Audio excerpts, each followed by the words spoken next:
Isang karaniwang paraan upang suriin ang purong honey ay ang water test. Maglagay tayo ng isang kutsarang honey sa isang baso ng malamig na tubig. Ang purong honey ay hindi agad matutunaw at mananatili sa ilalim ng tubig. Habang ang mga pekeng honey o may halo ay mabilis na matutunaw. Tara, mag-water test tayo.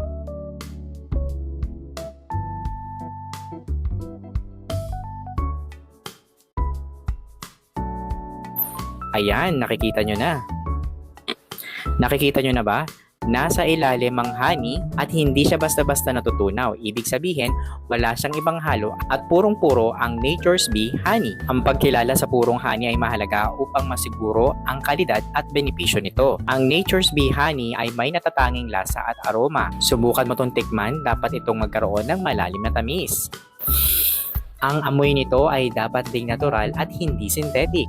Alam nyo din ba na ang purong honey ay maaaring mag-crystallize sa paglipas ng panahon, lalo na kung ito ay nasa malamig na temperatura? Ito ay isang natural na proseso at hindi nangangahulugan na ito ay nasisira o may halo. Paano ka ba naman bibili nito? Huwag kang mag-alala dahil nilagay ko to sa aking yellow basket. Mag-follow ka muna sa akin, mag-heart ka, mag-comment ka, lagay mo ko sa yung favorites at i-share mo na rin. O ano pang hinihintay mo? Click the yellow basket. Check out now!